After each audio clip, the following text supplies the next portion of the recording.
You did this so something would happen to the baby. Jade Benning, she did not call 911. She did better than calling 911. Jade Benning called the one person who knew where she was, knew who she was with, would know that she was calling scared and for help. Niga Jackson said as soon as she heard her best friend's voice, she knew she was scared and she needed help. She said 3 words on a recorded phone call. They became the reason a man is now spending the rest of his life in prison. Blaze Taylor sat in that courtroom for weeks while experts argued about pharmacokinetics, chromatography, and cocaine levels. None of it was the reason the jury convicted him. The reason was simpler, and it came from Jade Benning herself in her own voice, on a call that lasted 6 minutes and 9 seconds. This is the story of how a 30-year-old man was found guilty of murdering Jade Benning and her unborn daughter, Ivy, and how the case that took a jury less than a day to decide came down almost entirely to what a dying woman said into a phone before anyone understood what was happening to her. On February 25, 2023, Jade invited Blaze over for what she thought was a low-key night in. They'd paint canvases for the nursery. Her best friend Niga Jackson and Niga's boyfriend Keont stopped by first, sat at the kitchen island, talked about spades, watched Blaze shuffle a deck of Uno cards he never used. Nothing about the evening looked like the beginning of anything. That's worth sitting with for a second, because it's the moment the defense would later lean on hardest. If this was a plan, why let 2 witnesses walk in and see him there, alone with a 6 months pregnant woman, and not abort it? The prosecution's answer was that the plan had already been set in motion before Niga and Keont ever arrived, that the cocaine went into Jade's drink sometime in that window, and everything after was just waiting for it to take hold. At 9:24 p.m. something changed. By 9:28, 4 minutes later, Blaze was still taking selfies with her. Then at 9:29, Jade called Niga Jackson. At 9:24 to 9:28, you have 4 minutes. 4 minutes after he has put this in her drink. He is there and knows what he has done. And for 4 minutes, takes picture after picture with Jade Benning. Blaze Taylor went there with a plan. There was a plan. He has already poisoned her, and he is taking pictures with her. Blaze Taylor did not plan for Jade Benning calling Niga Jackson. What Niga heard on that call is the entire case in miniature. Jade's voice, scared, saying words that don't leave room for a second interpretation. You put something in my drink. I can't feel my legs. You did this so something would happen to the baby. And underneath it, barely audible Blaze. Not asking what was wrong, not asking if she needed help, but saying only, "You're scaring me." She called Niga Jackson and said, "Blaze, you're scaring me." Niga heard him say, "You're scaring me. I know you put something in my drink. I knew my drink tasted funny. Let me see what's in your pocket. Let me see. I know you put something in my drink because I can't even walk straight. I can't feel my legs. You put something in my drink. You did this so something would happen to the baby." I think I'm about to pass out. Jade Benning ensured that you heard her words that night where she was so excited to be having a date night with Blaze Taylor. Her best friend came over. They were the only 2 people there. Dr. Aaron Carney gave a very specific medical explanation that Jade Benning would have gone pulseless within 30 minutes of ingesting that concentration of cocaine dissolved in a liquid. There were only 2 people there. The proof and testimony that you have heard over the last week from Jade Benning's family and friends, the pictures, the things in her phone, she was so excited to be having this baby. She was so happy and planning for her baby girl to be born.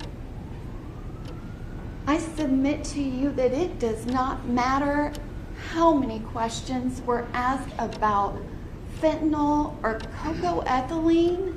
It does nothing to change the evidence and proof that you have that Jade Benning did not want to harm herself or her baby. She wanted the opposite. That phrase did something no expert witness could. It became the fact the entire trial organized itself around. The defense tried to reframe it, suggested Jade might have taken the drugs herself, suggested the toxicology couldn't rule out other explanations, suggested a rushed police response, and a destroyed surveillance tape left reasonable doubt where certainty should be. What's unfair is 3 years later, Blaze is now held responsible to try to prove himself innocent, when 1, that's not the law, and 2, a lot of the evidence is gone. That's unfair. How can I prove my innocence when Detective Reese said he let the video surveillance camera get erased? How does the lead detective not get that surveillance camera that would have showed Blaze coming in? All of that was real. Evidence genuinely was mishandled. A missing cup surfaced later than it should have. You let the cup that was supposedly the missing cup, the crime scene investigation team, they didn't see it. It was on the counter. Somehow we missed it. But all along, there was this missing cup that Blaze must have taken, because he cleaned up. We already seen there wasn't time to clean up. And he had taken the cup with him. The whole time, Detective Reese had to tell you, we missed the cup. It was there the whole time. A camera meant to face the kitchen ended up pointed at an empty The bedroom. camera, that is after Niga Jackson moved the camera back to where it normally would have been. This is from 3 days before. This is what the camera would have captured. If someone went over to the kitchen island and did anything to any of the cups, it would have been on that camera. None of it moved the needle, because none of it touched the 6 minutes and 9 seconds.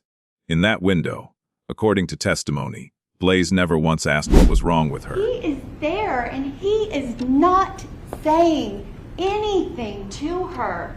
Like, Jade, what is wrong? What's going on? Let me help you. Come on, sit down. What is happening? You seemed fine just a second ago. What can I get you? Do you want me to call someone? He never offered to call anyone.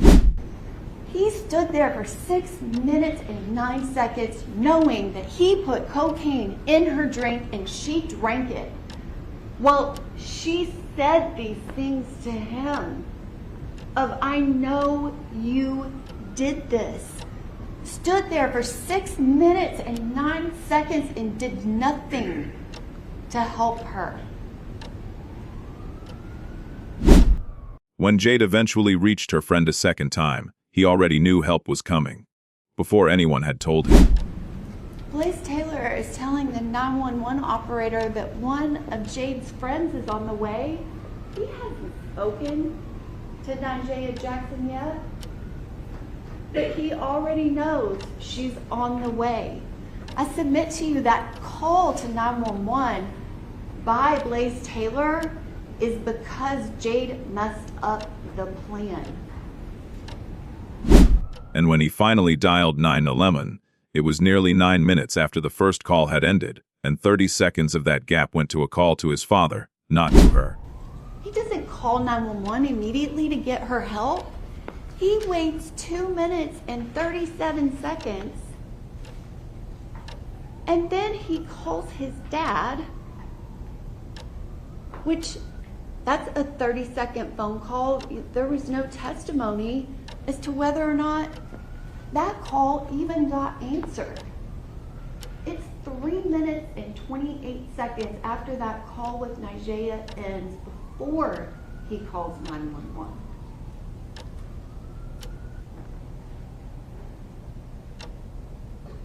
There was no cup with any cocaine that was collected in that apartment. The jury took less than a day, guilty on all 4 counts. All right, you can have a seat.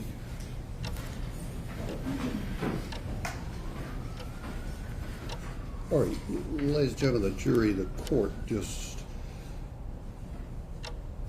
and I say this just to reference to you by numbers. We start down at the far right and run down this way, 1 through 6, upper right, 7 through 12. So, Miss Juror number 7, you are the foreperson, and the jury's arrived at a unanimous verdict.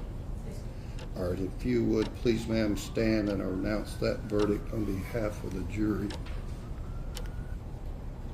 We, the jury, find the defendant Blaze Allen Taylor for count 1, guilty of second-degree murder.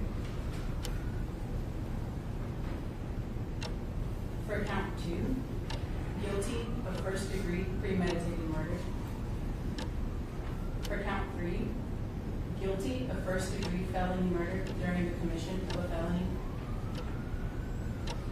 For count 4, guilty of first-degree felony murder during the commission of a felony.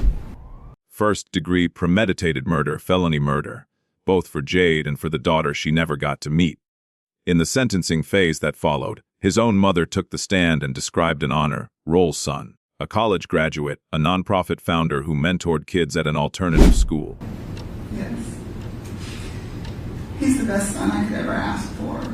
He's a loving son, a loving brother, a loving grandson, a loving nephew, a loving friend. None of it was disputed. None of it mattered to the outcome. The jury still returned life sentences on every count. Not death, not life without parole, but consecutive life terms that will very likely keep him in prison until he dies there anyway. We, the jury, unanimously find that the state has proven the following listed statutory aggravating circumstance or circumstances beyond a reasonable doubt. 1, the murder was committed against a person less than 12 years of age and defendant was 18 or older. 2, the murder was knowingly committed, solicited, directed, or aided by defendant while defendant had a substantial role in committing first-degree murder. We, the jury, unanimously agree that the defendant shall be sentenced to imprisonment for life. And that is For count 2. Okay. For count 3, we, the jury, unanimously find the state has proven the following listed statutory aggravating circumstance or circumstances beyond a reasonable doubt. 1, the murder was knowingly committed, solicited, directed, or aided by the defendant while the defendant had a substantial role in committing or attempting any first-degree murder. We, the jury, unanimously agree that the defendant shall be sentenced to imprisonment for life.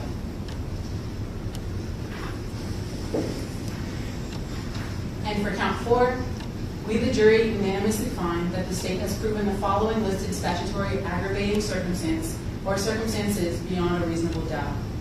1, the murder was committed against a person less than 12 years of age and the defendant was 18 or older.